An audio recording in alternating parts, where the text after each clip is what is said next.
ಕುರ್ಚಿ ಕದನದ ಮಧ್ಯೆ ದೆಹಲಿಗೆ ತೆರಳಿದ್ದಾರೆ ಸಿಎಂ ಸಿದ್ದರಾಮಯ್ಯ ಅವರು. ನಾಳೆ CWC ಸಭೆಯಲ್ಲಿ ಮುಖ್ಯಮಂತ್ರಿಗಳು ಭಾಗಿಯಾಗಲಿದ್ದಾರೆ. ಕಾಂಗ್ರೆಸ್ನ ಸಭೆ ಇರುತ್ತೆ, ವರ್ಕಿಂಗ್ ಕಮಿಟಿಯ ಸಭೆ ಇರುತ್ತೆ. ಆ ಸಭೆಯನ್ನು ಮುಗಿಸ್ಕೊಂಡು ನಾಳೆನೇ ಬೆಂಗಳೂರಿಗೆ ಮುಖ್ಯಮಂತ್ರಿಗಳು ವಾಪಸ್ಸಾಗ್ತಿರೋದು.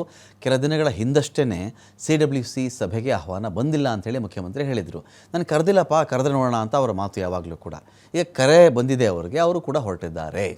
ನಾನು ಕಾಂಗ್ರೆಸ್ ಕಾರ್ಯಕಾರಿ ಸಮಿತಿ ಸದಸ್ಯ ಅಲ್ಲ, ನಾನು ವರ್ಕಿಂಗ್ ಕಮಿಟಿ ಮೆಂಬರೇ ಅಲ್ಲಪ್ಪ ಕಾಂಗ್ರೆಸ್ದು, ನನ್ನ ಯಾಕೆ ಕರೀತಾರೆ ಅವರು ಅಂತ ಆ ಒಂದು ವಾದದಲ್ಲಿ, ಆ ಚರ್ಚೆಯಲ್ಲಿ ಸಿದ್ದರಾಮಯ್ಯನವರು ಇದ್ದರು.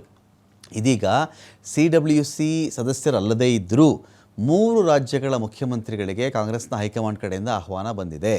ಕರ್ನಾಟಕ CM ಸಿದ್ದರಾಮಯ್ಯ, ತೆಲಂಗಾಣದ CM ರೇವಂತ್ ರೆಡ್ಡಿ, ಹಿಮಾಚಲ ಪ್ರದೇಶ CMಗೆ ಅಂದರೆ ಸುಖ್ವಿಂದರ್ ಸಿಂಗ್ ಅವರಿಗೆ ಆಹ್ವಾನ ಸಿಕ್ಕಿದೆ. ಹಾಗಾಗಿ ದೆಹಲಿಗೆ ಪ್ರಯಾಣವನ್ನು ಬೆಳೆಸಲಿದ್ದಾರೆ ಸಿದ್ದರಾಮಯ್ಯ ಅವರು. ಪುನಾರಚನೆಗೆ ಗ್ರೀನ್ ಸಿಗ್ನಲ್ ಸಿಕ್ಕಿಬಿಡುತ್ತಾ? CWC ನೆಪದಲ್ಲಿ ಇವರು ಹೋಗಿದ್ದರು, ಅವರು ಕರೆದಿದ್ದರು. ಸಂಪುಟ ಪುನರಚನೆ ಇದೆಯಲ್ಲ, ಇದೇ ಟೈಮಲ್ಲಿ ಒಂದು ಗ್ರೀನ್ ಸಿಗ್ನಲ್ ಸಿಕ್ಕಿಬಿಡುತ್ತಾ, ಆಯಿತು ಮಾಡ್ಕೊಳ್ಳಿ, ಸಂಪುಟ ವಿಸ್ತರಣೆ ಪುನರಚನೆ ಎಲ್ಲ ಆಗಲಿ ಅಂತ ಹೇಳ್ತಾರಾ ಗೊತ್ತಿಲ್ಲ. ದೆಹಲಿ ಪ್ರವಾಸದ ವೇಳೆಯಲ್ಲಿ ರಾಹುಲ್ ಗಾಂಧಿ ಭೇಟಿಗೆ ಮುಖ್ಯಮಂತ್ರಿಗಳು ಪ್ರಯತ್ನ ಪಡಬಹುದು. ರಾಹುಲ್ ಗಾಂಧಿ ಸಿದ್ದರಾಮಯ್ಯ ಅವರಿಗೆ ಸಿಗ್ತಾ ಇದ್ದಾರೆ, DK ಶಿವಕುಮಾರ್ ಅವರಿಗೆ ಸಿಗ್ತಾ ಇಲ್ಲ. ಸಿಕ್ಕರೆ ಏನಾದರೂ ಹೇಳಬೇಕಾಗತ್ತೆ, ನಿರ್ಧಾರಕ್ಕೆ ಬರಲೇಬೇಕಾಗತ್ತೆ ಅಂತನಾ ಗೊತ್ತಿಲ್ಲ. ಸಚಿವ ಸಂಪುಟ ಪುನರಚನೆಗೆ ಅನುಮತಿಯನ್ನು ಕೇಳಬಹುದು ಸಿದ್ದರಾಮಯ್ಯ ಅವರು. ಸಂಕ್ರಾಂತಿ ವೇಳೆಗೆ ಸಂಪುಟ ಪುನರಚನೆಗೆ ಚಿಂತನೆಯನ್ನು ಮಾಡಿಕೊಂಡಿದ್ದಾರೆ ಮುಖ್ಯಮಂತ್ರಿಗಳು. ಸಂಪುಟ ಪುನರಚನೆ ಮಾಡಿದ್ರೆ ಕುರ್ಚಿ ಅಬಾಧಿತ, ಅಂದರೆ ಆಪ್ತ ವಲಯಕ್ಕೆ ಜಾಸ್ತಿ ಮಂತ್ರಿಗಿರಿನ ಕೊಡಿಸಬಹುದು. ಯಾರಾದರೂ ಅಕಸ್ಮಾತ್ ಮಿನಿಸ್ಟ್ರಿಗಿರಿಂದ ಕಿತ್ತಾಕಿಬಿಟ್ಟಿದ್ರೆ ಅವ್ರಿಗೆ ಮತ್ತೊಮ್ಮೆ ಅವಕಾಶ ಸಿಗುವಂತೆ ಮಾಡಿಕೊಳ್ಬಹುದು. ಆ ಮೂಲಕ ಬೇರೆಯವರಿಗೂ ನಾನು ಮುಂದಿನ ದಿನಗಳಲ್ಲಿ ನಿಮ್ಮನ್ನೂ ನಾನು ಮಿನಿಸ್ಟರ್ ಮಾಡ್ತೀನಿ ಅಂತ ಹೇಳಿ ಆ ಮೂಲಕ ಬೆಂಬಲವನ್ನು ಗಟ್ಟಿಪಡಿಸಿಕೊಳ್ಳುವಂಥ ಲೆಕ್ಕಾಚಾರ ಕೂಡ ಇರಬಹುದು. ಸಂಪುಟ ಪುನರಚನೆ ಆಯಿತು ಅಂತ ಹೇಳಿದ್ರೆ ಮುಖ್ಯಮಂತ್ರಿ ಕುರ್ಚಿಗೆ ತೊಡಕಿಲ್ಲ, ತೊಂದರೆ ಇಲ್ಲ, ಕೆಡುಕಿಲ್ಲ, ಗಂಡಾಂತರ ಇಲ್ಲ ಅಂತ ಅದರ ಅರ್ಥ. ಹಾಗಾಗಿ ಮತ್ತೊಮ್ಮೆ ರಾಹುಲ್ ಗಾಂಧಿ ಅವರನ್ನು ಭೇಟಿ ಮಾಡಿದ್ದಾರೆ CM.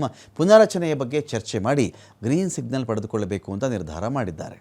ಕಳೆದ ಬಾರಿ ರಾಹುಲ್ ಗಾಂಧಿ ಅವರು ಅನುಮತಿಯನ್ನು ಪಡ್ಕೊಂಡಿದ್ದರು ಸಿದ್ದರಾಮಯ್ಯ ಅವರು.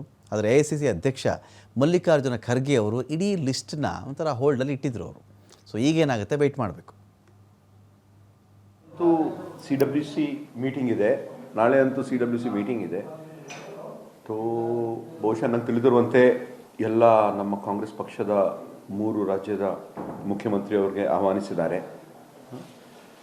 ಇದು ಸಹಜವಾಗಿ ಇವಾಗ ನಮ್ಮ ಕಾಂಗ್ರೆಸ್ ಪಕ್ಷದ ಒಂದು ಫೌಂಡೇಶನ್ ಡೇ ಏನಿರ್ತದೆ, ಆ ನಿಮಿತ್ತವಾಗಿ ಆ ಒಂದು ಕಾರ್ಯಕ್ರಮ ಕೂಡ ಹಿಂದೆ ಬೆಲ್ಗಾಮಲ್ಲಿ ಒಂದು ದೊಡ್ಡ ಪ್ರಮಾಣದಲ್ಲಿ ಮಾಡಬೇಕಂತ ಮಾಡಿದರು. ಇಲ್ಲಿ ಮಾಡಿದ್ದಾರೆ. ಬಹುಶಃ ಇದು it is just regular meeting